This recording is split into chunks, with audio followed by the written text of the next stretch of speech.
Muito bem, senhoras e senhores, sejam bem-vindos a mais um Cripto hoje aqui no canal da Mercúrios. Dessa vez eu estou com um convidado especial aí. Vocês já sabem que ele é especial porque tem o CFA ali depois do nome, né? Que são pouquíssimas pessoas. Aí são quantas pessoas no Brasil hoje que tem CFA, ô Bernardo? Só para o pessoal ter uma noção aí. Pô, recentemente tá crescendo bastante esse número, né? Mas hoje deve estar na casa de 1.000, 2.000 pessoas aí, se eu não me engano. Para quem não sabe, essa daí é uma certificação do mercado financeiro aí, bem interessante, mercado financeiro tradicional, tá? Só para dar um gostinho para vocês de qual que é o nível aí, né, dos convidados que a gente está trazendo aqui. E o Bernardo faz parte lá do time da BG Web3, né? Que eles também têm um canal aí no YouTube. Recomendo que vocês pesquisem, sigam aí também o Bernardo no Twitter e tal, nas redes sociais. Deixa eu dar um bom dia aqui, pessoal. Bom dia, Daniel Boa. Cabral, sempre aqui na live com a gente. Michael, Cláudio, Vinícius, tá aqui o Gabriel falando, ó, se tem BG, tem que ter like, né? Estão aqui começando 30 pessoas ao vivo, então já vamos deixando o like Boa. aí, pessoal. Até o pessoal aqui do backstage mandando um bom dia. E, Bernardo, quer dar o seu bom dia pro pessoal, falar alguma coisa aí antes da gente puxar a pauta? Claro, pô, vamos lá. Então, assim, acho que essas introduções cada vez vão ficando mais curtas, né? Se tudo der certo, vamos ficando aí como carinha mais reconhecida, mas igual você Vai pontuou ficando muito de bem. saco cheio, né? Fala assim, pô, já conheço o cara, vamos logo pra Pô, cima. não, e toda vez eu vou fazer essa introdução, eu mesmo me embolo, porque eu não sei mais qual introdução eu faço, aonde que eu faço, o que que eu falo, mas cada vez eu tento reduzir um pouco aí ao máximo. Então, acho que o ponto é esse, né? Assim, eu tenho aí a BG Web3, uma empresa também 100% aí dedicada ao mercado cripto. Temos duas principais frentes de atuação, análise, né? Research também, de forma bem ampla também, então a gente gosta de olhar bastante o mercado também de DeFi, NFTs, airdrops, por aí vai. E temos também, né, começando agora, essa nossa atividade aí com gestão, estamos para abrir um fundo aí cripto também logo mais, se tudo der certo em agosto está rolando. E como você apontou, vim do mercado financeiro tradicional, mas já estou há alguns bons 4 anos ali 100% dedicado, 3, 4 anos 100% dedicado a cripto, então acho que deu para aprender bastante coisa nesses últimos ciclos aí.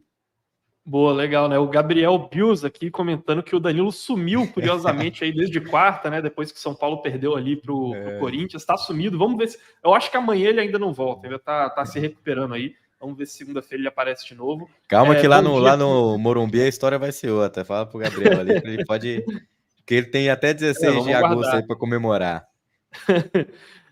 Aqui, bom dia para Cristina também e pro de grão em grão aqui. Também perguntando sobre dólar e tal. Então, já vamos começar aqui puxando a pauta de macro, né? A gente sempre começa, pessoal, cripto hoje, falando sobre macroeconomia, dando um giro geral de mercado aqui, e depois a gente puxa as principais notícias aí para vocês. Deixa eu ajeitar aqui esse layout. Foi aqui. Então, pessoal, vamos aqui principais dados, tá? Acho que o primeiro não tem tanta coisa assim para comentar, porque a gente falou bastante dele na live de ontem, mas que foi a decisão do Fed, né, o Banco Central Americano, com relação à nova taxa de juros dos Estados Unidos. Né? Então, foi elevado ali em 0,25% a taxa de juros ontem, né, na reunião de ontem. A gente está agora com uma taxa alvo de juros lá nos Estados Unidos de 5,5%. Como a gente já falou bastante isso aqui na Mercúrios ontem, Bernardo, qual que foi sua impressão aí? Como que você recebeu esse dado aí do mercado? O que você olhou de movimentação? Boa. Vou tentar falar de forma resumida também, né? Porque acho que isso aí foi em pauta de muita gente, muita coisa ali ontem. Mas, assim, eu tive uma interpretação mais em linha com o que o mercado estava esperando também. Então, assim, não foi uma reunião, na minha visão, que a gente teve muita informação, assim, nova. Então, a decisão em si amplamente esperada. Eu acho que a grande diferença, com base na última reunião, é que na última reunião a gente tinha ali os comunicados e os discursos do Powell, que justificaram ali as perspectivas do mercado em 2 possíveis novos aumentos de juros de 25 bips, ali agora em julho e na próxima reunião de setembro, mas com aí o discurso de ontem, parece que o mercado já está esperando que maiores probabilidades, já na reunião de setembro, a gente ter essa manutenção da taxa. Então, eu gosto dessas analogias que o mercado atribui para as falas de Powell, que na última reunião, sem ser a de ontem, né, anterior, a gente teve ali um comunicado, vamos dizer assim, foi uma pausa na taxa de aumento nos juros, mas uma pausa hawkish, ou seja, uma pausa indicando que no futuro poderiam ter danos perspectivas futuras de novos aumentos. E agora, pelo menos nessa reunião de ontem, parece que foi mais ou menos o oposto, né? Foi ali uma elevação, um aumento dovish. Então, o que isso quer dizer? Né, que eu acho que faz sentido também. Basicamente, eles reconheceram que esses aumentos de juros recentes que fizeram realmente conseguiram ter um efeito significativo na redução da inflação, então realmente começou a ter ali um efeito legal, mas que ainda a gente está distante da meta de longo prazo do Fed, que é o principal objetivo da gente chegar ali naqueles patamares de 2% ao ano. Consequentemente, ele falou que, por mais que a gente tenha reconhecido, a gente vai ter aí uma data-driven approach, então um approach aí baseado em dados, em que reunião em reunião a gente vai ver os dados econômicos, os dados do mercado de trabalho, os dados de inflação, os dados de aquecimento da economia que estão saindo, para a gente tomar novas decisões. Então, basicamente, tirando dele um pouco ali da reta, não tem como a gente entender muito bem aí o que pode ser efetivamente a política futura, sem a gente olhar esses dados, e ele deixou muito claro isso. Então, acho que esses foram os principais pontos. Então, sem muita novidade aí fora disso. Boa. E aí, além da gente ter esse aumento aqui da taxa de juros do Fed, que, como a gente falou aí, já estava precificado, então não foi algo que movimentou tanto o mercado, a gente também teve algumas outras divulgações interessantes aí ontem e também hoje de manhã. Então, além dessa questão aí da taxa de juros do Fed, o Banco Central Europeu também fez decisões com relação à taxa de juros. Aqui também nada fora do esperado, foi de acordo com a projeção. Também fizeram um aumento ali de 0,25, trouxeram um discurso ali afirmando que eles vão continuar aguardando os próximos dados da economia. Porém, né, tem dois dados aqui interessantes, e esses dois dados aqui que deram o título para essa live aí, números que podem fazer o mercado subir, tá? Dois dados divulgados hoje de manhã, e que são, respectivamente, o PIB dos Estados Unidos e também os dados de pedidos de seguro-desemprego lá nos Estados Unidos, tá? E foram dois dados que eles vieram caminhando na mesma direção, mostrando que a economia dos Estados Unidos está aquecida, tá? Então, Produto Interno Bruto dos Estados Unidos, né, o crescimento do PIB deles, anualizado, projetava-se, né, uma parte do mercado, a gente teria um crescimento de algo em torno de 1,8%, algumas pessoas falavam ali de 2%. Veio bem acima do esperado. A gente teve um crescimento de PIB anualizado de 2,4% lá nos Estados Unidos, tá? Então esse aqui é o primeiro número mostrando aí uma economia americana mais aquecida. E o segundo número, e esse daí veio abaixo do esperado, mas nesse caso é uma coisa que mostra aquecimento da economia, quando veio abaixo do esperado, são o número de pedidos por seguro-desemprego lá nos Estados Unidos, né? Teoricamente, quanto mais pessoas pedem o seguro-desemprego, mais pessoas estão ficando desempregadas, o que mostra, né, uma economia caminhando em direção a um caminho um pouco mais tendencioso para uma recessão, né? Uma economia caminhando ali para um esfriamento. E a gente teve um número, né, de pedidos de seguro-desemprego que foi abaixo das expectativas, né, nessa última semana aí, tá? E é o que vocês estão vendo aqui nessa última barra desse gráfico que eu estou mostrando para vocês, que foi aí o número de 220 mil pedidos de seguro-desemprego aí, mais ou menos, tá? Então, assim, são dois dados que eles mostram esse mesmo caminho para a economia americana. Tanto que isso daqui foi a principal manchete aí em termos macroeconômicos no dia de hoje, tá? Mais importante, inclusive, do que a decisão do Fed de ontem, tá?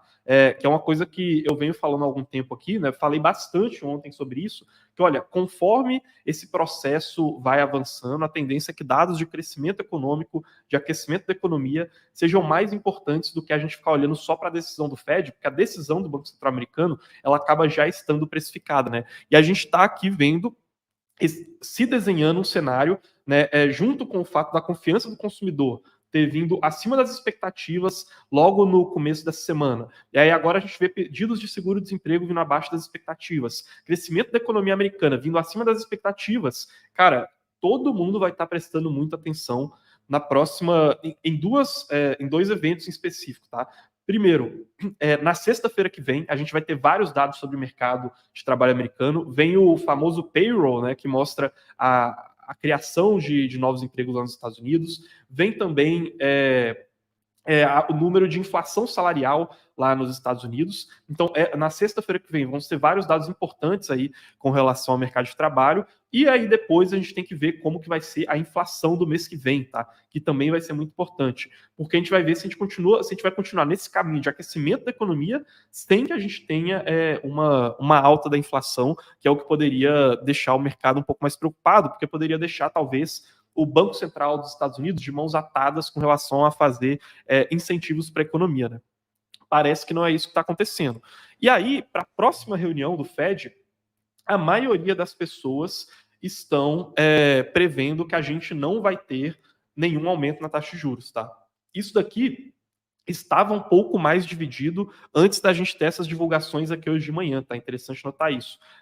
Agora a gente está aqui com quase 80% do mercado precificando que a gente não vai ter aumento na taxa de juros dos Estados Unidos na próxima reunião. Bernardo, quer comentar alguma coisa aí desses dados que eu trouxe? Boa, vamos lá. Então, eu queria ressaltar nesse comentário que você fez também sobre a questão das decisões do FONC e macro em si, efetivamente, como possíveis catalisadores de preço no mercado. E eu concordo bastante com essa ideia, né? No seguinte, inclusive, até gosto de ressaltar também uma coisa que eu estou gostando de falar recentemente, com base em meus estudos aqui, que é realmente a gente não dar tanto foco assim, quando a gente fala de taxas de juros americanas especificamente, para possíveis movimentos futuros de preço de mercado. O que eu quero dizer com isso, né? Eu vejo muita gente comentando e avaliando um potencial fluxo positivo, seja para mercado acionário, seja para cripto, baseado nesses dois fatores, juros e liquidez.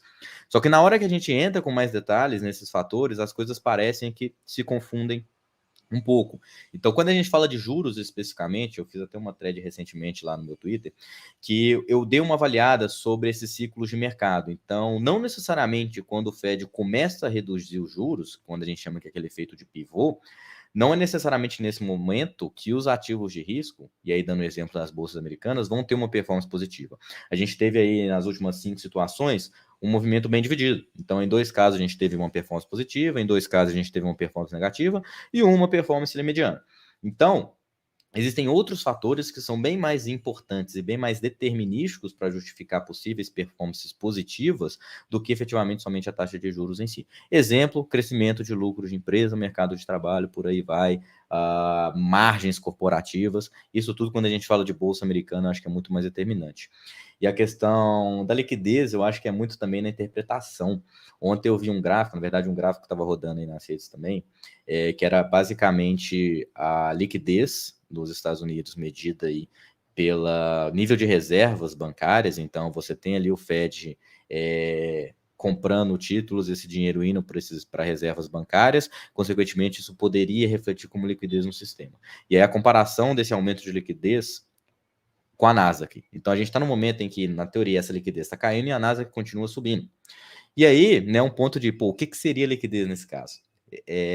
Especificamente, a liquidez ela é um termo um pouco mais abstrato. Então, a reserva bancária não necessariamente ela entra na economia real de uma vez. Pelo contrário, né? Para ela entrar, você precisa ali que os bancos façam alguma alteração em seus balanços, em sua composição na base de ativos, que não necessariamente vai implicar num upside ali para os ativos de risco. Então, eu queria ressaltar isso também. E eu acho que a gente está num momento, principalmente, que o mercado já subiu bastante também quando a gente fala de bolsa americana. E aí acho que a gente pensar somente na taxa de juros como pivô para potencial catalisador é algo um pouco mais arriscado. Mas, olhando para essa questão de lucros de empresas, e tentar fazer um paralelo do que pode ser esse fator mais fundamental para também impactar o mercado cripto, eu acho que faz bem mais sentido do que olhar apenas para dados macro. Cara, perfeito, né? Eu tava até tô olhando aqui pro lado que eu tava procurando uma matéria do Financial Times em que eles falam muito sobre isso, né? Não consegui encontrar aqui, mas eu lembro que eles mostravam um gráfico assim, em que eles colocavam a média do que normalmente acontece depois que o Fed faz essa alteração ali desse ciclo de taxa de juros, né? Começa a ter uma postura um pouco menos contracionista, assim. Só que aí embaixo eles colocavam assim como que era dispare os dados máximos de aumentos no mercado pós essa mudança de ciclo econômico e os dados mínimos, assim. E aí eles terminavam com uma frase do analista que é o seguinte, olha, que é até um ditado que eles usam no mercado financeiro americano, que olha, análises sobre a média levam a resultados medianos, né? Para falar, olha, o pessoal tá olhando só para isso como se fosse dado, assim, né? De que esse vai ser o único fator que vai fazer com que os preços se movimentem. Só que se a gente olha historicamente, igual você falou, né? A gente teve quase que meio a meio, quase que empatado ali o que aconteceu no mercado acionário depois que esses ciclos foram interrompidos. E, assim, cada um desses ciclos, se a gente for voltar, ele teve características específicas, né, cara? 2008 ali teve características específicas, você volta para 2000, teve características específicas, volta ali para a década de 80, 70, vão ter características específicas também. Então, acho interessante isso que você falou, né? Não é simplesmente todo mundo ficar torcendo como se um pivô do Fed fosse um gatilho que vai fazer os mercados subirem automaticamente. Então, tipo, não funciona assim, né? E é aquele negócio, né? Assim, pô, você pega 5 eventos que tem uma disparidade gigantesca em ciclos que cada um com sua característica. E você traçar a média disso, essa média ela não vale de nada, né? Assim, estatisticamente falando em resultado, né? Como é que você vai levar isso como base, né? Com poucas observações e uma disparidade muito grande. O que você comentou, né? O resultado bem aqui, ó, mediano, eu trouxe acho que aqui faz bem mais essa que é a sentido matéria, aí. essa aqui que é a matéria, ó, do Financial Times. Eles colocam aqui, ó, em média, é isso daqui que acontece na performance das ações depois que a gente chega num ciclo final desse aumento da taxa de juros do Fed, né? Então aqui tá sempre a média, tá uma coisa meio doida, né? Aí o cara já vem no viés de confirmação. Ele olha para esse gráfico aqui, aí ele olha, não, mas no final ali subiu. Então depois que termina ali aquela linha no zero, então é porque as ações vão subir. Aí a gente vê aqui para baixo, ó, eles colocam esse dado da média, só que o ponto máximo dos dados que eles pegaram para traçar essa média e o ponto mínimo aqui. Aí você fala, cara, não dá para você reduzir sua análise e achar que você vai pegar e ficar simplesmente tradando o Fed, entendeu? Não é assim que funciona. Deixa eu ver aqui. E aí, ó, o próximo ponto aqui que a gente trouxe aqui em macro, né, para depois a gente já passar aqui um pouco mais para as notícias, é a questão dos resultados das Big Techs americanas. Eu estou vendo aqui o Hugo, ele falou para comentar sobre XRP. Vou trazer aqui uma notícia sobre XRP, tá, Hugo? A gente em breve aqui vai falar dela. Porém, a gente teve aí alguns resultados sobre empresas, né, algumas Big Techs aí. Eu estava comentando isso aí para vocês desde a semana passada, né, para ver um pouco dos resultados das empresas de tecnologia, porque às vezes a gente poderia trazer algum insight interessante aí para o mercado de cripto, né? E aí, na semana passada, foi aquela decepção com Tesla e Netflix. Essa semana a gente estava aguardando aí Microsoft, Google e Meta anunciarem os resultados. Por incrível que pareça aí, né, até uma questão legal ali para trazer essa volta de fundamentos, essas empresas elas não decepcionaram, assim, né? Teve um asterisco ali quando a gente fala de Microsoft, mas Google ela trouxe resultados positivos, até tem um gráfico interessante para mostrar aqui, que ele fala, deixa eu ver se consigo achar esse gráfico aqui, mas ele mostra um pouco sobre como que a receita do Google, aqui, ó, né, esse gráfico, como que a receita do Google, ela, de certa maneira, voltou a crescer, né? A gente teve períodos bem pessimistas ali, em termos de fundamentos para Google, principalmente ali quando a gente estava um pouco mais apertado com questão de layoffs, né, com aquela questão da receita da pandemia não se realizar, e aí várias empresas terem feito investimentos pensando que as pessoas ficariam naquela digitalização para sempre. Aí o pessoal saiu da pandemia, empresas de tecnologia sofrendo, junto com o aumento da taxa de juros e tudo mais. Porém, a gente conseguiu ter uma retomada dessa receita ali, nessa questão de advertising, né, de anúncios, que é a principal linha de receita da Google, surpreendeu positivamente, né? A Meta também conseguiu surpreender positivamente. A Microsoft, ela teve bons resultados, porém, ela caiu no mercado. E uma coisa interessante que eu trouxe aqui é que isso está muito relacionado também com a narrativa de inteligência artificial, né? Parece que o pessoal está começando a perceber que, olha, esse negócio de inteligência artificial, parece que uma parte dos frutos que a gente vai colher disso pode demorar mais do que outras pessoas estavam pensando, né? Então eles falam até aqui que, olha, as ações caíram muito por conta desse entendimento de que a gente vai precisar de uma série de custos ali nessa corrida por desenvolver as melhores inteligências artificiais. A receita para isso pode demorar um pouco mais para chegar do que as pessoas esperavam e coisas assim, né? E é muito legal traçar o paralelo disso com cripto, né? Porque, assim, é inegável que inteligência artificial vai mudar as nossas vidas, vai aumentar a produtividade das empresas, vai trazer uma série de resultados positivos, porém, às vezes, as pessoas podem ficar muito eufóricas e adiantar, né, esses resultados, né? É algo parecido, inclusive, com o que aconteceu em cripto quando a gente estava naquele ciclo de alta. E é o que vai, muitas vezes, né, sempre que volta essa narrativa de inteligência artificial, acontecer com criptos de inteligência artificial, que eu sei que muita gente conhece, e assim, cara, e muitas pessoas que assistem a gente aqui, inclusive, investem nessas criptos, mas que a verdade é que, atualmente, a maioria delas não entrega resultado competitivo e usa a inteligência artificial muito mais como uma narrativa, assim.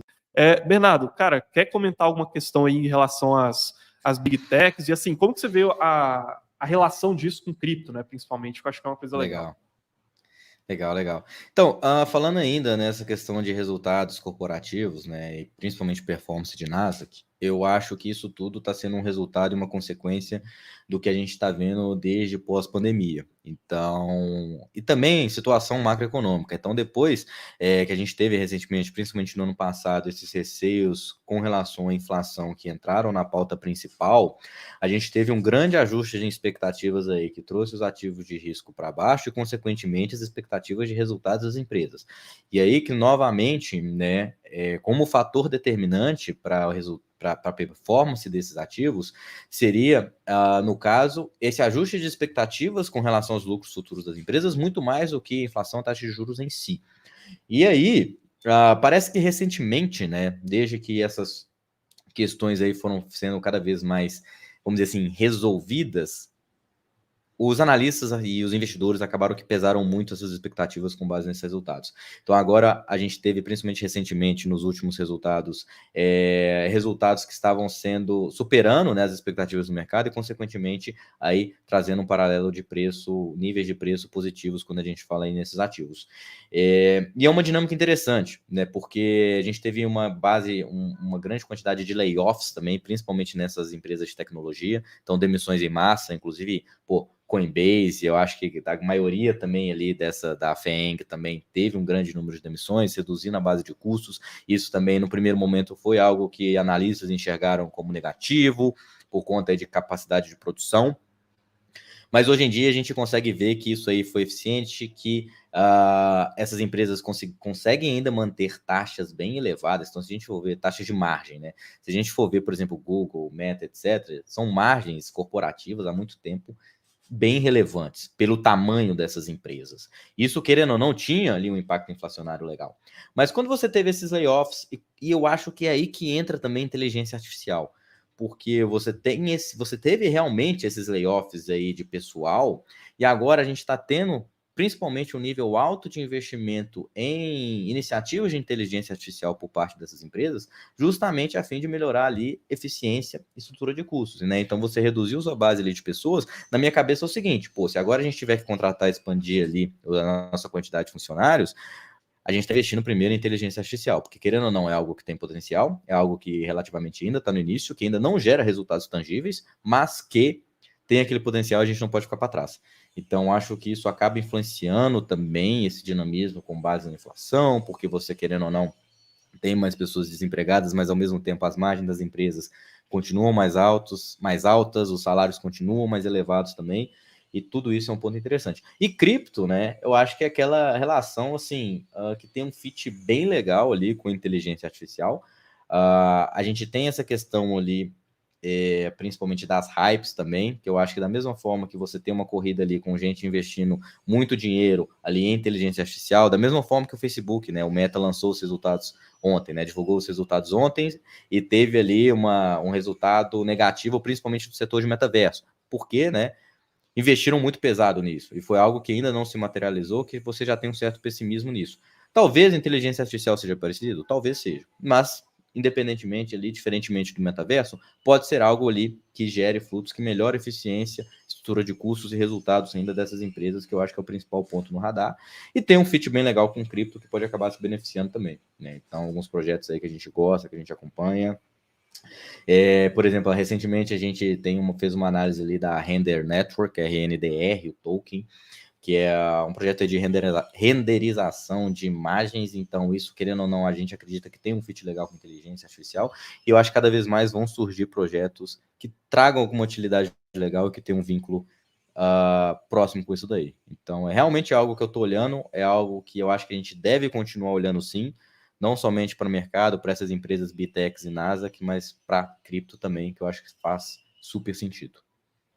Eu acho que assim, essa questão é interessante se acompanhar assim para ver como que vai girar a narrativa em torno dessas big techs e com cripto, né? A gente sabe que pô, cripto é um mercado muito de narrativas, então a gente vê como essas grandes empresas se comportam, principalmente diante desses cenários de vai entrar ou não vai entrar liquidez no mercado, como que vai ser o posicionamento do Fed, pode trazer para a gente às vezes insights interessantes sobre movimentação de cripto, tá? O Vitor aqui está perguntando, olha, como vocês analisam o dólar nessa situação, tá? Eu acho que é uma questão interessante, assim, para trazer até de filosofia de investimento, tá? Eu vou falar aqui pela Mercúrios, mas eu sei que o pessoal lá da BG tem um posicionamento semelhante. Mas, pessoal, a gente aqui não está olhando para o que o Jerome Powell está falando, ou então olhando para esses dados macroeconômicos, né? Igual eu falei aqui de dados que, caso venham melhores do que o esperado, poderiam fazer o mercado subir, né? Como a expectativa ali para números de emprego, a expectativa para a próxima inflação americana, para pensar assim, pô, deixa eu tentar anteceder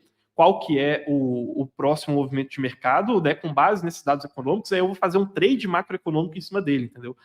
A ideia aqui, pessoal, é muito mais a gente entender o que está acontecendo para saber os motivos das movimentações de preço que acontecem no mercado, e aí a gente sabe se aqueles ativos que a gente está investindo estão perdendo fundamentos ou então se eles estão abrindo oportunidades de investimento, entendeu? A ideia aqui não é fazer futurologia. Tem até uma brincadeira que o pessoal fala assim, que olha, a receita perfeita para um economista estragar a carreira dele, ele dá a previsão para quanto que ele acha que vai estar o dólar até o final do ano, né?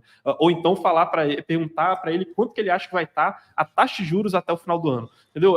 Cara, são situações muito difíceis. Teve até um relatório interessante que saiu da BlackRock no começo desse ano. Cara, deixa eu ver se eu puxo aqui. É BlackRock Outlook 2023. Olha só, vocês vão ver como que esse negócio é interessante. Constantemente você vê economistas tentando fazer ali as suas previsões de economia e tudo mais, e essas previsões elas falham pelo simples fato de que a economia ela tem uma série de mecanismos que eles variam muito com movimentações de curto prazo, né? Então, assim, você vai pegar os melhores bancos, os melhores economistas, os melhores modelos, vão fazer uma perspectiva do que eles acham que vai acontecer com a inflação, com o dólar, e vai errar, sacou? Mesmo que seja aquela probabilidade, aquela seja o patamar de qualquer que seja desses indicadores com maior probabilidade, entendeu? As coisas com maior probabilidade, os ciclos, eles se repetem até uma hora que eles não se repetem mais, né? E estatisticamente, uma hora as coisas com menos probabilidade de acontecer vão acontecer também. Então, assim, ao invés de tentar pensar assim, pô, o que eu vou fazer na semana que vem com o meu dinheiro, porque eu espero que o Jerome Powell vai acordar de bom humor ou de mau humor e vai discursar assim e vai responder de tal jeito a questão as perguntas lá dos repórteres e tal, cara, pensa o seguinte, olha, o que eu posso fazer com o meu portfólio para ele virar uma arca de Noé que vai sobreviver, seja qual for as diretrizes do mercado, e como que eu vou saber o que está acontecendo nos preços daquilo que eu estou investindo, porque se eu sei que, cara, aquele negócio é bom e ele está caindo porque o Jerome Powell acordou de mau humor, cara, pode ser uma oportunidade de eu investir mais, entendeu? Então, assim, não tenho perspectiva para dólar, cara, o que vai acontecer, mas eu acho legal, cara, fazer essa mudança, assim, eu sei que é uma palavra que coach usa muito, né, que acabou caindo, assim, meio que no ridículo, né, que é mindset e tal, mas eu não sei se tem uma palavra melhor para usar aqui, mas cara, muda um pouco a maneira, o mapa mental que você usa para poder guiar os seus investimentos, sabe? Exato, exato. Não, eu acho que até complementando, né, um comentário breve, eu acho que é justamente isso. Assim, eu sou economista também, tá? Então, e eu concordo totalmente, que assim, dólar, previsão já é difícil. Quando a gente fala de previsão ali, de qualquer tipo de indicador financeiro. Quando a gente fala de previsão de câmbio, é mais complexo ainda. São tantas, mas tantas variáveis que estão ali dentro daquilo, que é praticamente ali impossível você realmente fazer uma previsão efetiva utilizando esses dados, e mesmo se você acertar, a chance de ter sido sorte é muito maior. Essa é a minha visão de economia para tal. Mas muita gente pensa assim, pô, mas não tem uma visão se o dólar tá caro ou tá barato? Eu acho que entra nessa questão do mindset e saber por que você precisa do dólar ou não. Então, vou dar um exemplo. O dólar tá caindo, e a gente sempre... É a questão de pensar na estrutura, né? O estrutural. Qual moeda é mais forte, o dólar ou o real? O dólar. Então, se a gente pegar uma tendência de longo prazo, com base em dados de inflação e taxa de juros nessas duas economias, os Estados Unidos têm uma economia muito mais robusta, consequentemente uma moeda muito mais forte. Então, ao longo do tempo, a tendência é que o dólar ganhe força frente ao real, que tem inflação e taxas de juros muito mais altas historicamente. Eu imagino que essa tendência vai continuar persistindo ali pelos próximos meses, anos, por aí vai. Não quer dizer que no meio do caminho, câmbio vai variar, como de fato está acontecendo. Então, assim, dólar como investimento, né, ativos dolarizados, eu acho que é importante para todo mundo. E aí, alocação estrutural. Quando o dólar cair um pouco, você pode aumentar um pouco a posição. Quando o dólar subir muito, você pode ali reduzir um pouco a exposição. Mas eu acho que em todo portfólio bem diversificado, quando a gente fala de investimento, a gente tem que ter ativos dolarizados. Obviamente não pode ser uma parcela muito grande, porque principalmente se você mora no Brasil, você tem ali custos e ganhos, a maioria em real, então você precisa do real para isso também. E curto prazo, né? Por exemplo, mindset de curto prazo, que eu ouço muito, né? Viagem. Eu quero viajar, eu vou viajar no final do ano. Será que eu compro o dólar agora ou espero um pouquinho? Não tente prever isso, né? É justamente isso, porque se nem os economistas conseguem prever isso, quem dirá a gente, né? Meros mortais que não estão trabalhando com isso. Então, compra aos pouquinhos, vai lá montando suas posições, não fique com aquela dor ali na cabeça, pô, comprei, o dólar caiu mais, porque isso aí, a chance de acontecer para baixo e para cima é quase 50%. Então, acho que essa é a minha visão, mais ou menos, para câmbio. E é saber entender isso, né? O que é viagem a longo prazo, o que é viagem a curto prazo, e sair um pouco dessas questões de previsão. Exato, assim, eu acho que um perigo, às vezes, assim, do pessoal que acompanha investimentos pelo YouTube e tal, é tratar investimentos como trades de curto prazo e não sobre construção de patrimônio com longo prazo, né? Eu falei isso, assim, esses dias lá no meu Instagram, que falei, pessoal, cara, provavelmente não vai ter INSS nesse país para todo mundo daqui a 20 anos, entendeu? Ou vocês aprendem a tratar o seu investimento como um crescimento de patrimônio profissional para vocês terem um patrimônio maior daqui a 20 anos, ou então vocês vão ficar caindo de guru em guru, de trade em trade de curto prazo e não vão crescer o patrimônio de vocês, porque vocês estão tratando isso como um jogo de cassino e não como um crescimento de patrimônio estruturado para o longo prazo, entendeu? De você conseguir alavancar os crescimentos do ganho do seu trabalho e fazer com que ele traga um retorno maior para vocês. Esse daqui era o gráfico que eu comentei lá que eu queria puxar da BlackRock. Ó, essa linha vermelha aqui que vocês estão vendo são os dados de inflação que foram reportados, né, no CPI dos Estados Unidos. Essas linhas aqui cinzas que vocês estão vendo era a previsão que os economistas tinham para o caminho que a inflação seguiria a partir daqueles determinados pontos. Os melhores economistas, com os melhores PhDs nas melhores universidades do mundo, nos maiores bancos do mundo, com os modelos matemáticos mais complexos, e eles erraram, entendeu? Porque você não joga investimentos fazendo essas previsões de curto prazo, entendeu? Senão você está fadado a fracassar. E aí, cara, daqui a 20 anos, você vai depender de seus parentes para cuidarem de você na velhice, porque não vai ter INSS, e você não tratou o investimento da maneira correta, porque ficou, né, se deixando levar pela ganância, tá? Não tô falando, a gente falou isso tudo aqui, não tô falando que é o seu caso, tá, Vitor Lopes? Aí. Coitado, o cara só perguntou quem a gente achava do dólar, né? Mas é mais, sabe, para alertar, assim, porque normalmente o pessoal que faz essas perguntas vem com uma ideia nesse sentido, tá? Mas não falando do seu caso aí, tá? Bom, a gente vai passar aqui para as notícias. Antes disso, eu vou estrear aqui, porque a gente sempre faz aqui o tal do Momento Pro, que a gente tenta, a nossa meta é gastar só 1 minuto aqui fazendo propaganda, porque o pessoal fica chateado quando a gente faz propaganda, começa a sair da live. E a gente colocou uma vinhetinha aqui, que o Danilo, né, se estivesse aqui, não está por conta da derrota do São Paulo, ele queria estrear como host, né? Mas eu que vou estrear aqui, a gente tem 3 vinhetas, vou passar uma delas aqui e a gente vai aqui para o nosso Momento Pro. Vocês falam aí o que vocês acharam da vinheta, tá, pessoal?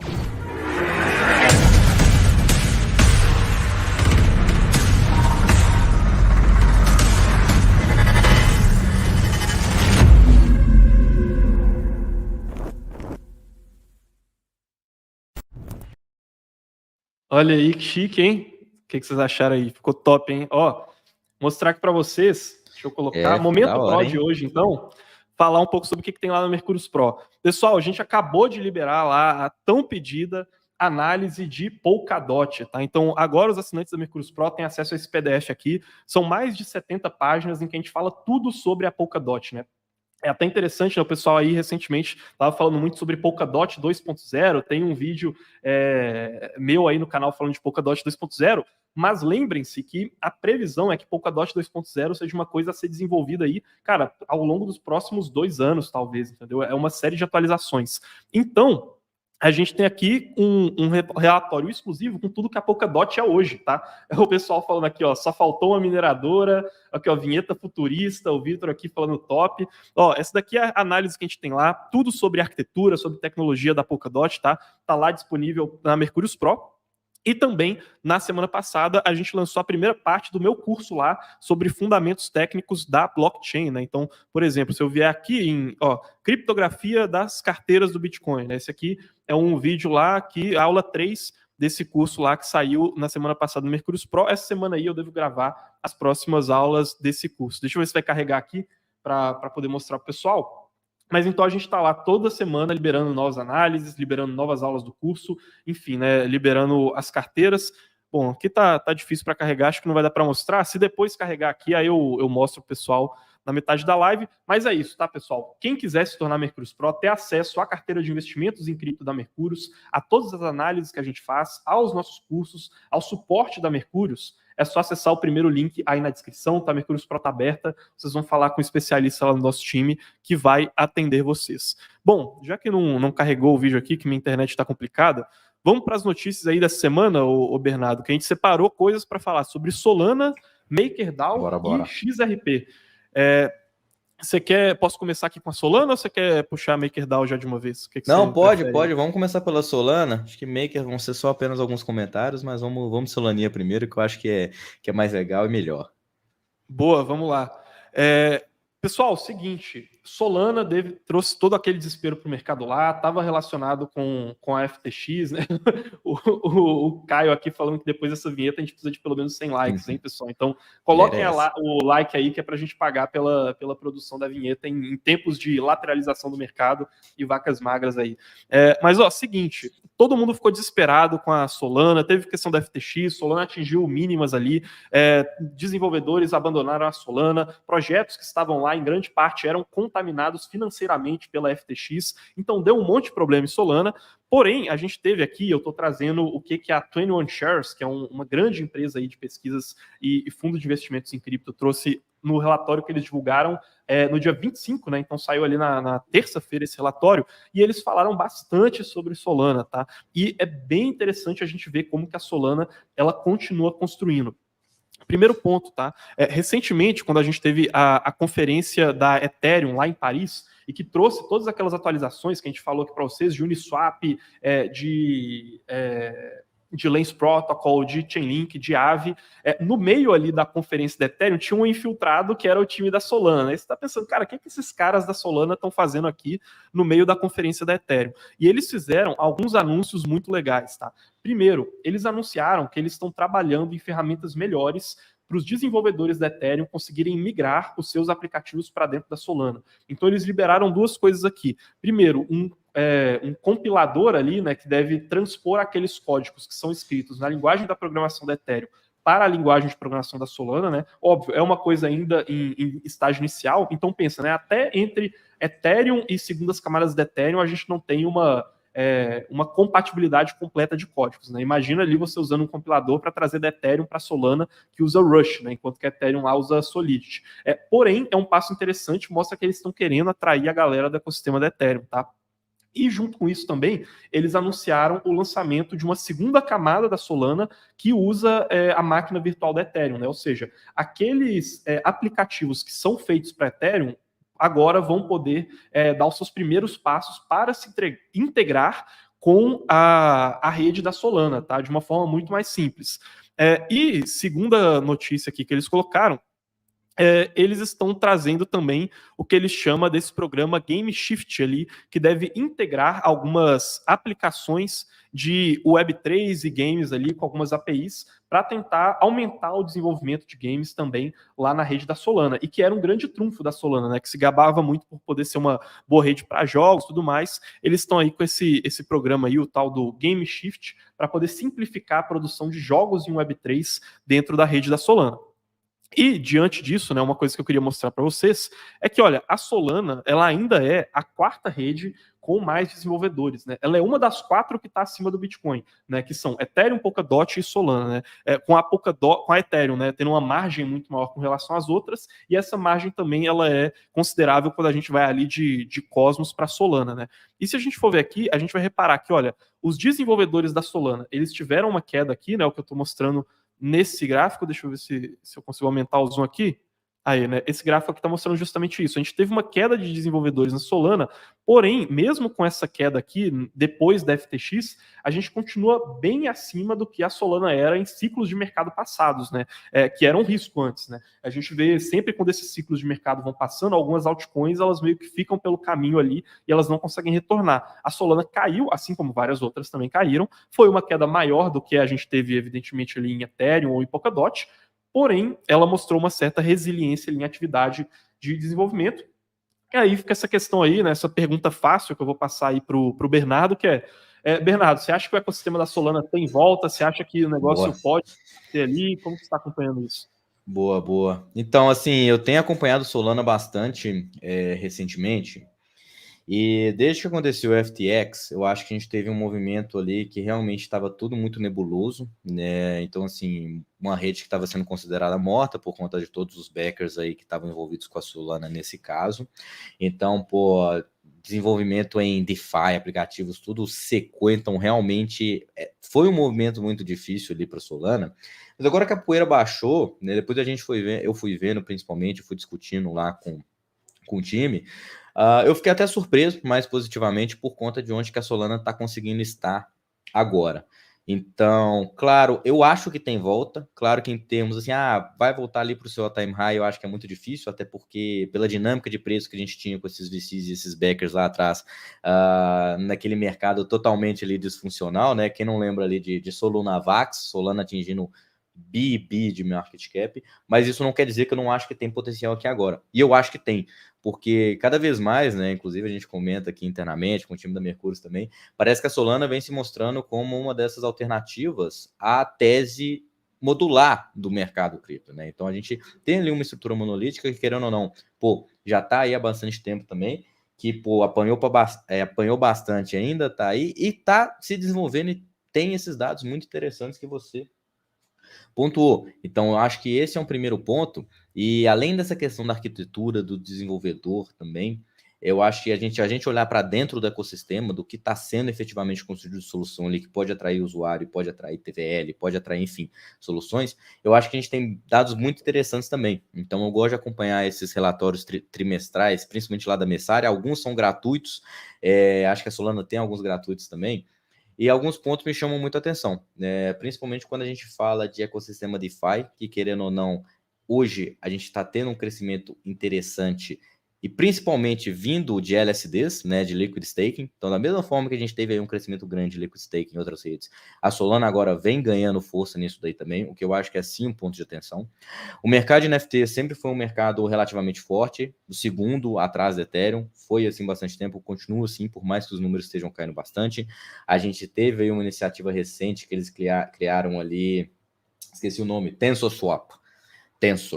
que é basicamente um Blur na Solana. E aí criaram esses mesmos critérios de gamificação, possíveis airdrops, e está implementando lá uma dinâmica bem legal para aumentar, incentivar aí a atividade dentro ali da rede. Então, eu estou vendo isso como positivo, isso já está sendo refletido aí no price action do ativo, então, pô, a gente via um mês atrás, Solana estava 15, 16 dólares, agora a gente já está nos 25 aí, sendo que já bateu 30, então já fez recentemente quase uns 2x, e eu acho que esses desenvolvimentos também, tanto com Fire Dancer, querendo ou não, é algo extremamente relevante, com um risco de execução grande, mas que a gente tem que deixar no radar.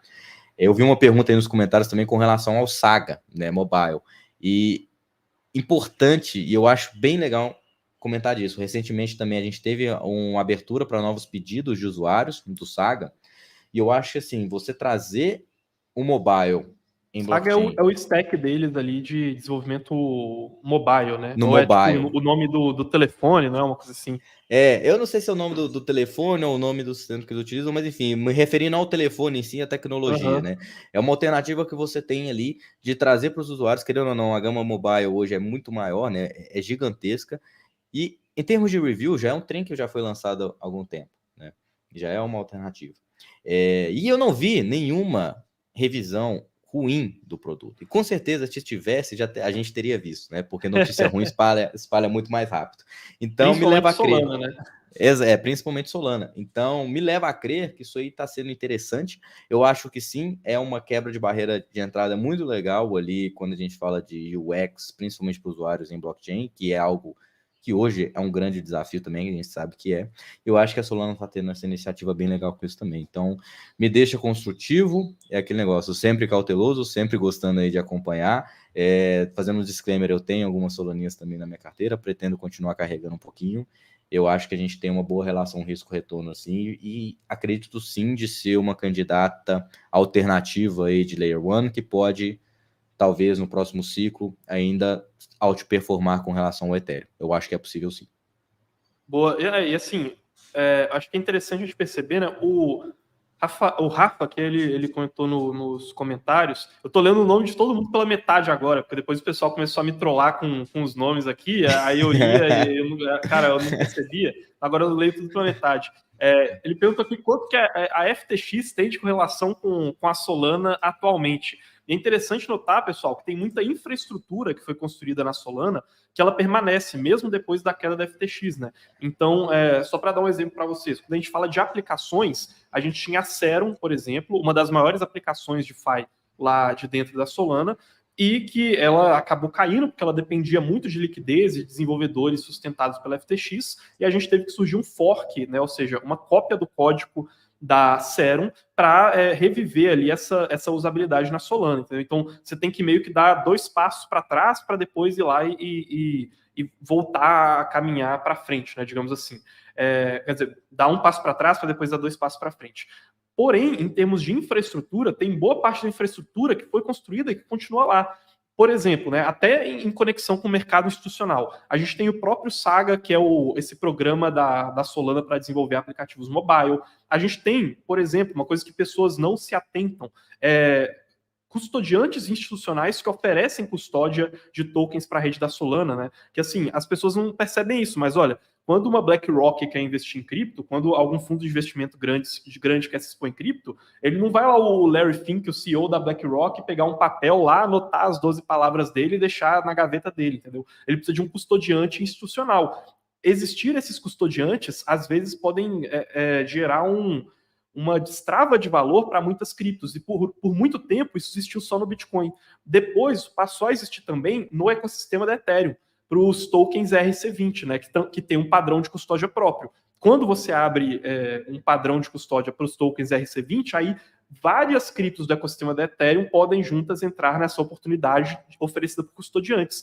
A Solana é uma das poucas criptos que não está no padrão ERC20 da Ethereum, nem que possui uma máquina virtual EVM compatível com Ethereum, como é o caso, sei lá, de Avalanche, de várias criptos que tem por aí.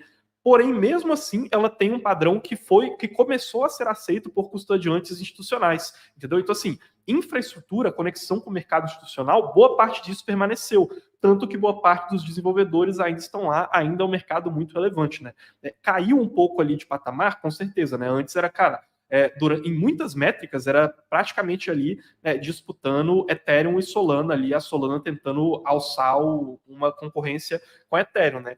Depois que caiu, o ecossistema da Cosmos, né, até Polkadot ficaram um pouco mais atrativos ali, né, abriu uma margem para esses caras. Porém, depois de Solana, a distância para os outros caras continua realmente bem grande, né? Até aproveitar que eu estou aqui com os dados de desenvolvimento, deixa eu ver se eu consigo puxar aqui. Por exemplo, se a gente for aqui para os outros ecossistemas que a gente tem, né, eu falei para vocês que a gente tem Ethereum, Polkadot, Cosmos, Solana e depois Bitcoin. Se a gente for para as próximas, a gente tem Polygon, que é uma segunda camada da Ethereum, né? A gente tem Kusama, que é a rede de testes da Polkadot, Depois a gente tem Cardano, só que a Cardano já está muito mais distante. Você tem, tipo assim, menos da metade de desenvolvedores tem na Solana, a gente encontra lá na Cardano. E aí vem BNB e NIR, mais ou menos empatadas com Cardano, e aí vem Starknet, que é uma segunda camada de Ethereum, e aí depois a diferença já vai crescendo bastante ali, entendeu? Então, assim, Solana continua sendo um cara bem relevante ali no mercado, tá, pessoal? E é interessante acompanhar essa questão, como que eles vão conseguir achar diferenciais competitivos, até eventualmente numa narrativa que vai ser um pouco mais monolítica, digamos assim, né? A gente tá. Qual que é a questão da modularização, né? A palavra modular vem de módulos. Várias criptos hoje no mercado cripto estão nessa narrativa de você pegar funções e dividir elas entre várias redes, né? Tanto que a gente tem segundas camadas de Ethereum, né? Toda a questão de data availability que a gente já falou aqui. A Solana ela vem numa linha um pouco diferente, né? Que é parecida, sei lá, com uma Near Protocol e tal, que é de meio que tentar fazer tudo em uma só rede. E não deixa de ser uma diversificação aí com relação a Ethereum. Bom, e aí, né, nosso posicionamento aí, a gente deve seguir acompanhando ela, pode ter coisa interessante sendo desenvolvida lá, e em termos de alocação, a gente avisa os assinantes lá da Mercúrios Pro. Bernardo, o pessoal já cansou aí, fiz uma baita palestra aqui agora, o pessoal cansou de me ouvir, quer falar aí de MakerDAO, cara, que é a notícia que você puxou? Cara, vamos, assim, eu queria só comentar mesmo rapidamente, né? Eu acho que aqui não tem muita coisa para falar, não, mas é algo que, uma reflexão que eu queria trazer, que é uma reflexão que eu tô tendo internamente aqui na BG com o restante da equipe, que é o seguinte, né? A Maker, ela teve uma performance relativa recente bem positiva, né? Ou seja, a gente viu que a gente teve um movimento positivo ali de tokens DeFi, principalmente os tokens DeFi mais antigos, nas últimas semanas, e a Maker acompanhou, também se enquadra nisso, né? Mas ainda, se a gente fizer uma comparação com esses tokens, ela também teve um destaque relevante, né? E eu tava, né, tentando entender um pouco mais sobre isso, essa questão desses tokens de DEX antigos, é algo que eu tô tentando formular uma tese aqui mais detalhada, principalmente levando em conta o potencial ali do próximo ciclo vir de capital institucional, que pode olhar para aqueles protocolos que estão aqui há mais tempo no mercado, os tokens de DEX 1.0 se enquadram nisso. Por outro lado, a gente tem outras soluções que estão sendo criadas bem melhores, bem mais inovadores, e que estão, vamos dizer assim, solucionando os erros do passado desses tokens, dessas DEX ali, de tokens de DEX e DeFi mais antigos, né? O DeFi 1.0. No caso da Maker, o que me chamou a atenção recentemente nessa alta foi sua relação com outra narrativa que eu estou olhando aqui aos poucos, que são os Real World Assets. Basicamente, ativos, né, financeiros do mundo real tokenizados, né, em blockchain. Então, a gente fala aí de treasuries, por exemplo. Então, o que a Maker ela fez recentemente? Ela pegou o seu portfólio, montou uma base de ativos ali de mais de 2,3 bilhões de dólares em Real World Assets, e agora 80%, né, das receitas da Maker vem desses Real World Assets. Então, pega aquele yield ali das Treasuries e você tem isso aí como receita, que é bem mais relevante hoje do que as outras linhas de negócio. Para quem não se lembra, a Maker aí vamos dizer assim, um protocolo por trás da stablecoin DAI, e aquela questão, né, que também relaciona por que o mercado de DeFi agora está sofrendo bastante. Primeiro, quando a gente entra em taxas de juros americanas, você tem a oportunidade de investir nos ativos hoje que são os mais seguros do mundo e ganhar ali taxas de 5%, 5,5% ao ano, ou seja, em dólar. Isso é muito atrativo. Se a gente for vir no ambiente de DeFi, nesses principais protocolos de lending, borrowing, Aave, por exemplo, você vai ter ali os yields nessas stablecoins lastreadas em dólar na casa de 2%, 3%. Então, por que você vai tomar ali um risco maior, que é o risco DeFi, que é o risco blockchain, que é o risco contrato inteligente, para você travar seus dólares e, né, rentabilizar isso daí? Então, isso tira um pouco o TVL ali do mercado. A Maker agora trouxe essa ideia do Real World Assets para aumentar a base de receita, para conseguir aumentar a taxa de retorno para quem fizer o supply, ou seja, investir, vamos dizer assim, entre aspas, e fornecer liquidez ali em stablecoin DAI para fazer o boost ali para que essas taxas fiquem acima de 8%, o que justificaria um risco-retorno atrativo para potenciais novos usuários, no seguinte sentido, eu não vou investir em uma stablecoin que vai me dar 2%, porque eu tenho as treasuries aqui dando 5%. Mas agora, uma stablecoin dando 8, dando 10, talvez faça sentido olhar nisso. Então, acho que muito dessa subida recente de Maker está relacionada principalmente com essa narrativa que a gente está vendo de Real World Assets, do crescimento. Então, se você olha para Real World Assets, eu acho que faz sentido olhar para Maker, apesar de eu não gostar de todo o histórico ali do token, do protocolo por trás, eu acho que é algo que a gente tem que olhar, até porque pode ser que sim, esse movimento, principalmente no curto prazo, continue andando. E outro detalhe interessante também, né, para vocês terem ideia, a Maker, ali, o token MKR, ele foi investido há muito tempo atrás por empresas bem conhecidas ali, como A16Z, e a outra que eu tinha mandado também, a Paradigm, né? E agora parece que eles estão vendendo essas posições, né? Aproveitando essas altas recentes de Maker e vendendo essas posições. E curiosamente, no que poderia ser talvez um dos poucos momentos recentes que faria sentido talvez investir nesse tipo de ativo e ainda numa ótica um pouco mais, vamos dizer assim, não vou falar curto prazo, né? Mas uma ótica um pouco mais nessa linha de narrativas do que no fundamento em si. Então, esses caras talvez vendendo no pior momento, isso na minha visão é algo um pouco mais bullish, porém ficaria de olho também, novamente fazendo o disclaimer, não gosto muito ali do ativo, mas estou de olho porque eu quero entender essa relação, assim, de maker com real world assets e também entender o quanto realmente essa narrativa de real world assets pode impactar ali no mercado DeFi, né? Inclusive, tem potencial da maker fazer algumas parcerias justamente com a Aave, trazendo mais utilidade para os tokens de governança, que é uma reflexão que eu vi interessante também. Pô, você tem, por exemplo, a Maker tem lá os DAI, os ativos dele. Ela pode, por exemplo, utilizar a Aave e os tokens da Aave para ter descontos na emissão de GHO e utilizar isso no seu protocolo. GHO é o próprio stablecoin da Aave. Então, trazendo mais uma utilidade para aquele token de governança, que muita gente fala, pô, será que token de governança tem ou não tem utilidade? Nesse sentido, fazendo esses links ali, pô, eu acho que faz sentido a gente pensar nisso aí também, em linhas de como que isso pode impactar o token, como que o fluxo institucional pode impactar o token. Então, são algumas reflexões, alguns insights aqui que eu ainda não formei uma opinião definitiva com base nisso, com base nesses tokens especificamente, mas com certeza é algo que eu vou continuar discutindo aqui, que eu quero ter no radar e o que eu queria comentar aqui também, que eu acho que faz super sentido, né? Real World Assets, tokens DeFi 1.0 e o vínculo, como que isso efetivamente pode ali, impactar no preço. Não, é sensacional, assim, né? Só para se eu puder dar uma palavrinha aqui do que eu acho de DeFi 1.0 e Real World Assets, assim, acho que, ó, primeiro, cara, DeFi 1.0 são criptos que elas sofrem de um problema, assim, que é um pecado original, que é muitas dessas criptos elas não precisavam existir, tá? Simplesmente. Então, Uniswap, Aave, SushiSwap, PancakeSwap, MakerDAO, a maioria dessas criptos, elas não foram criadas para melhorar o funcionamento do protocolo. São protocolos que eles poderiam, muitas das vezes, funcionar de forma independente à existência desses tokens, tá? E aí, você meio que tem que fazer uma gambiarra para justificar aquele negócio ter um valor no mercado, porque elas foram lançadas para capitalizar os times de desenvolvimento, né? Para dar dinheiro para o cara que está vendendo esse negócio, né? No final das contas. E aí vem com toda aquela narrativa de, olha, mas é para dar valor para a comunidade e tudo mais. Muitas vezes elas lançam essas criptos, foi o próprio caso da Uniswap, né? A Uniswap, ela não tinha cripto, não existia essa cripto uni.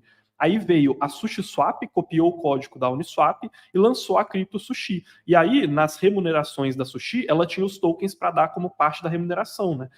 E a Uniswap não. Então ela lançou até como uma forma de competir com esse que a gente chama de liquidity mining, né? Ou seja, essa mineração de liquidez, que é outro nome para imprimir dinheiro, né? Que o pessoal critica tanto no mercado tradicional, critica tanto o Fed imprimindo dinheiro, tem governo imprimindo dinheiro, e aí eu vou migrar para cripto. Às vezes a sua cripto preferida também está fazendo a mesma coisa, só que aí você só mudou a pessoa que está enriquecendo com isso, entendeu? Então, assim, existe esse pecado original de utilidade em boa parte dessas criptos, e elas têm que trabalhar para tentar mudar isso e criar mais utilidade para esses tokenomics, que é um problema que várias dessas DeFi 1.0 carregam.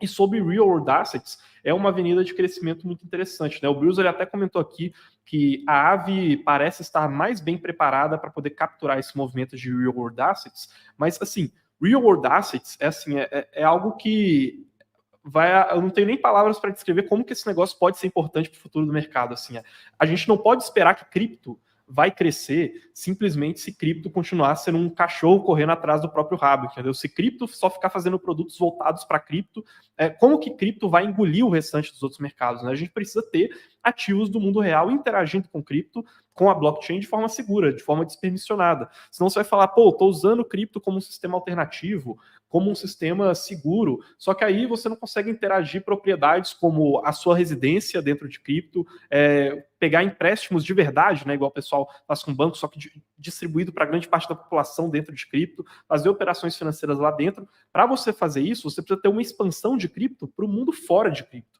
E é aí que entra ativos do mundo real tokenizados em blockchain. Assim. Então, é uma das avenidas de crescimento que pode trazer cripto para outro patamar. Assim, né? Acho que é um movimento de mais médio e longo prazo, depende não só de tecnologia, como de uma regulação muito bem azeitada ali e tal, mas eu acho que são pontos interessantes relacionados ao que tu falou aí da MakerDAO, Bernardo.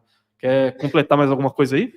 Não, é justamente esse ponto, né? Se a gente não tiver ali soluções mais voltadas assim para a questão do usuário mesmo, vamos dizer assim, do mercado tradicional, do mercado real, muito difícil você capturar realmente o grosso da base de usuários e o grosso da liquidez, né? Então acho que é extremamente importante para que isso vincule aí esses dois mundos aí. Boa, tava mutado aqui. Mas vamos lá então para a última notícia aqui de hoje. Vamos falar de XRP. Eu acho importante trazer isso aqui pelo seguinte, né? A gente sempre fala aqui que a gente não é torcedor, a gente sempre tem que analisar os pontos positivos e negativos no ativo. E eu tenho falado muito sobre pontos negativos da XRP aí nesses últimos dias. E aí eu acho que é mais que a minha obrigação trazer aí essa notícia que a gente teve sobre a Ripple divulgada ontem, tá, gente? Que é o seguinte. A Ripple, ela anunciou que ela está desenvolvendo um projeto de CBDC com a nação de... eu não sei exatamente qual que seria o nome, eles falam de Ilhas Pacíficas e tal, falam ali de Palau, não sei se a tradução do nome desse país é exatamente esse, tá? Mas é um país insular ali, algumas ilhas do Oceano Pacífico, e que a Ripple está junto com eles desenvolvendo o seu programa de CBDCs, tá? O que é interessante aqui? Eles falaram que a stablecoin será mintada, né, ou seja, será criada aqui na XRP Ledger, e aí seria distribuída ali primeiro para os empregados, né, para os funcionários públicos ali, empregados do governo desse país ali, na República de Palau. O que é interessante perceber aqui? Muita gente já vinha falando há um tempo assim para mim, Carlos, a XRP, a Ripple está fazendo parcerias com vários países para o desenvolvimento de CBDCs, a XRP vai crescer muito no futuro por conta disso. É muito importante, gente, a gente separar o que é a Ripple, que é a empresa que desenvolveu a XRP, do que é o token XRP. A Ripple é uma grande empresa de pagamentos, faz parcerias e tudo mais. Muitas delas são só marketing, tá? Não são parcerias reais. E outra coisa é a XRP, que é essa cripto aí, que ela precisa ter um driver, né? Algum motor de valorização relacionado à questão da Ripple, da empresa que está desenvolvendo ela. Eu vou mostrar para vocês, esse daqui é um relatório que ele traz um giro ali em torno do ecossistema da XRP. E detalhe, tá? Este relatório que eu estou mostrando para vocês agora na minha tela foi patrocinado pela própria XRP, tá? Então, antes de vir alguém falando assim, você está pesando muito, está falando muito mal da XRP e tudo mais, este relatório foi patrocinado pela própria XRP, tá? Então, a gente deveria até desconfiar se ele fosse otimista demais, entendeu? Mas se ele traz uma informação negativa, é justo a gente considerar isso aqui. Deixa eu ver aqui se eu consigo achar onde que eles falam aqui de CBDC, cara. Que CBDC. Aqui, ó, eles falam aqui exatamente isso, ó. Não existe atualmente o desenvolvimento de CBDCs na XRP Ledger, tá? Que é o que eles chamam de Public XRPL, ou seja, é a plataforma, a rede pública da XRP. Atualmente, tá? Isso daqui é um relatório que saiu há 2 semanas atrás, mais ou menos. Não existe CBDC sendo desenvolvida nessa rede pública. Aí tem questões como essa daqui, tá? Que eu vou falar para vocês qual que eu acho que eu acredito que seja a explicação para isso.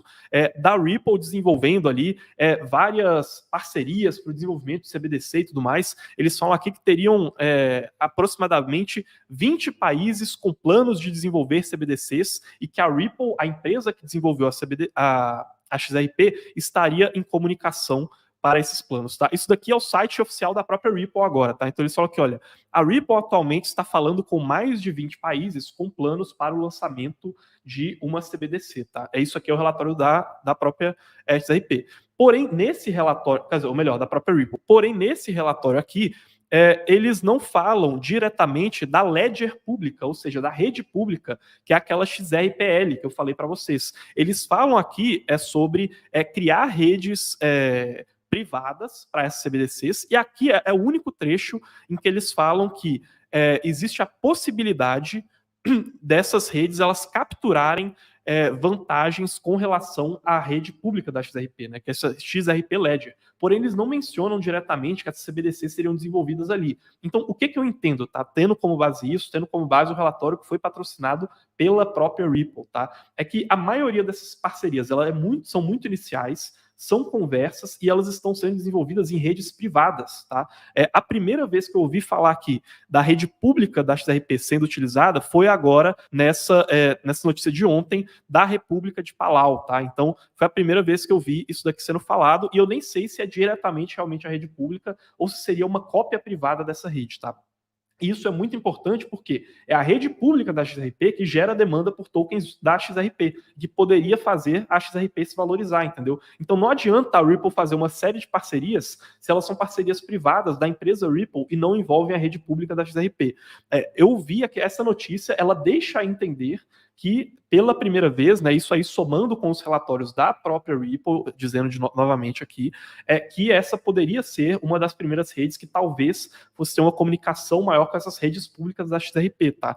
Teria que me aprofundar mais para poder ter certeza aqui sobre isso e tal, mas é só para fazer esse aviso aqui. Acho interessante trazer essa notícia, porque falei bastante aí de XRP nos últimos dias, tá? Mas, de novo, vamos com calma, porque até onde a gente viu aqui, e com os dados e informações deles próprios, isso tende a acontecer muito mais em redes privadas do que na rede pública, que de fato é o que geraria demanda pelo token XRP, tá?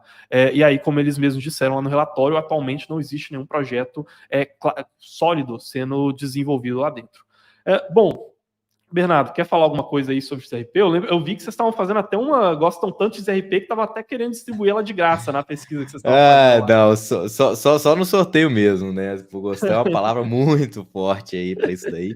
Mas assim, foi a iniciativa que a gente fez, né? Um sorteiozinho de 100 XRP primeiro, né? Porque, parece que é o que todo mundo gosta, todo mundo conhece a XRP e pelos acontecimentos recentes. Mas em termos assim, fundamento, visão, eu tô na mesma linha mais ou menos que você, assim, é algo que eu teria que me aprofundar mais, mas eu confesso que hoje, atualmente, não é algo que a gente aqui internamente está gastando e está utilizando muito tempo para isso, né? Então, acho que tem muita coisa melhor, mais importante, mais interessante para olhar, então tem muita coisa melhor ali para XRP, na minha visão. Eu acho que as pessoas acabam que, por conta de marketing, por conta ali de o que vê ali no dia a dia, e o token abaixo de $1 é algo que chama a atenção das pessoas e deixam elas mais curiosas também por conta disso. Querendo ou não, é um ativo ali que está top 10 e é algo que a gente tem que acompanhar, mas assim, temos fundamentos para nessa linha com você. Fora que eu acho também que um dos principais pontos ali de catalisador de preço do ativo mesmo já passou, que foi essa questão da SEC, que o ativo subiu 80%, 90%, que era um dos principais motivos que talvez a gente aqui teria entrado por conta de especulação sobre essa decisão, e não como alternativa de eventual investimento por conta de prospectos futuros. Então, a princípio, eu fico de fora, continuo de fora, não acompanho muito, acho que tem muita coisa melhor para acompanhar, mas legal a gente ver essas notícias, porque vai que um dia isso realmente seja útil, seja efetivo, e a gente consiga enxergar de forma mais clara uma possível demanda por esse token. Então, minha visão para XRP é bem essa. Então, não é o sorteio, não foi porque a gente gosta, não, tá? Que fique aí esse disclaimer bem para se livrar, claro, né? Para se livrar disso de deixa vez. para alguém aí. Não, dá para alguém aí, né? E aí, esse alguém pode acompanhar os conteúdos da BG, pode acompanhar os conteúdos ali da minha coisa e entender de fato o que ele faz ali com o XRP, né? É isso. Pessoal, Fechou. Foi uma live um pouco mais longa aqui, né? De novo, vamos sempre tentar ver todas as informações, tanto das criptos que a gente investe, quanto as que a gente não investe. Se alguém tiver qualquer dúvida, qualquer indicação de estudo, deixem aí nos comentários, que eu vou ler com certeza, tá, pessoal? Novamente, obrigado aí pela audiência no Cripto Hoje, estamos voltando aos poucos aí com esse quadro, estamos crescendo aí, hoje a gente chegou a atingir umas 150 pessoas ao vivo, Top. né? Quando a gente começou não estava nem com 100, né? Quando a gente voltou aqui com o Cripto Hoje, vamos ver se a gente chega nos famigerados 600 ao vivo aí, que é o nosso objetivo, com sorte, talvez até antes de começar o bull market, né? Novamente, obrigado aí, Bernardo, por ter comparecido. Link da Mercúrios Pro, vocês encontram aí embaixo, tá, gente? Então, para quem quiser ter acesso à carteira de criptos, né, a carteira de investimentos da Mercúrios, aos nossos cursos completos, as análises que a gente está liberando lá constantemente, toda semana tem novidade, e as lives exclusivas, só acessar o primeiro link aí na descrição, tá? Vamos ficando por aqui, a gente se vê aqui amanhã, tá, pessoal? E até mais, gente. Falou! Valeu, pessoal!